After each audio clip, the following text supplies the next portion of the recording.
I'm going to read two stories. The first I'm calling either The Swarm or Swarm, and you can let me know later if you have any thoughts on it.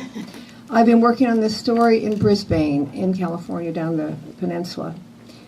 He was walking up the hill on Main Street, back to his house, distracted. More than distracted, infuriated, before he understood what it was.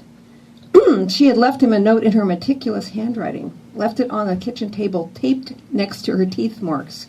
I've rented an apartment, I'll be in touch. What the fuck?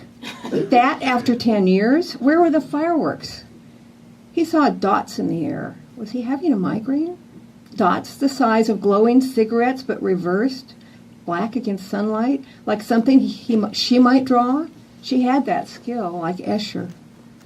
Then he heard the hum. He rotated slowly, head craned, peering up, down, sideways. Dots were spread across the landscape as far as he could see, spread across all sides of his vision. He felt locked in. Curl up, run, stand still? He couldn't remember. He walked faster up the hill, hoping he would find his way through to the other side, find a clearing, move outside the frame, but the hum grew louder, and he saw wings and glittering eyes, and then the first one landed on the top of his foot, that fragile bare arch bone, and the second on the tender flesh inside his elbow, and the next, and he couldn't remember. Shout? Don't shout? Play dead? Run? Don't run? He brushed two away with loose fingers and ran as fast as he could, running uphill, feeling his heartbeat faster and faster beneath the swarm. This one was not written in Brisbane. It was written after I was writer in residence at Chautauqua, which is upstate New York, so it's a very different place. Driving home, going through an area that had gospel songs on the radio, alternating with heavy metal. It's called How I Left Onondaga County. It was published in Ms., and it's also available in the anthology The Best Underground Fiction. I have a copy out there. How I Left Onondaga County. Push back. Push on the arms of the chair. There. I want you all the time comfortable. Does that make you happy? I not should say happy. One should not expect happiness. Contentment? Da. Relax. I give you massage. Neck below. The French call la poitrine. This is moisturizing. We have jars of this. The owner brings it back from the Baltic. You would pay much more to get this oil from Revlon. So there are 3 masks I put. First, the antiseptic. Before you know, that one is almost over. Second, honey, which is moisturizing. Then vitamins. Excuse, the phone rings. Hello? No. Asking if we do Brazilian wax for men. Ha! I am Russian. I come from upstate. My parents were in Moscow. They came to Syracuse, New York, when I was 10. They spoke only Russian. I started school speaking Russian and some English. 16, I was getting in trouble. 17, I was wanting to run away. There was this older guy, Igor, from Baltic coast, near Estonia. He was telling me he was flying from one end of Russia to the other. It took 17 hours. 10 hours were across Siberia. He was trying to impress me. He knew the whole of our country from the beginning to the end. He was telling me I was pretty, good dancer.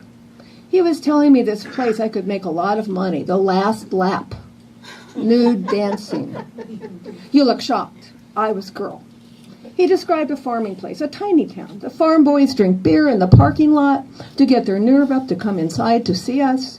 They were young, sweet, not dangerous. I never had to do anything. I would dance with the pole, come down in my bikini, no top, and then I sit on their laps. They were so sweet, so quick. Nothing extra. I was a good girl. Igor, he was dangerous. When I was lap dancer for a while, he brought me along to a party. A motel behind in the mountains. Igor knew the owner. We would make chicken and beef on grills and drink vodka, no one paying attention, just the night sky. It was your night of independence, the July 4. What you call it? Yes, that's it, the 4th of July. Igor got drunk. He was pulling at me to go with this other one. I didn't like him. He had an evil look. We were loud. Igor and the man were yelling. I was crying. I was saying no, and miracle? They start fighting together, and after a while they pass out, and a door opens. This woman, she called to me in Russian.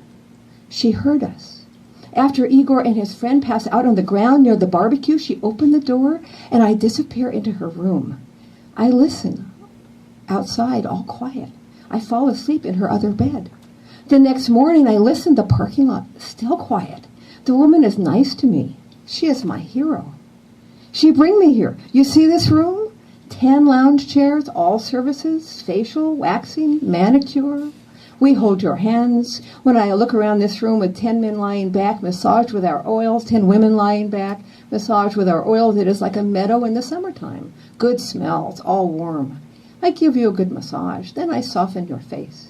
You feel good, I feel good. It's like heaven.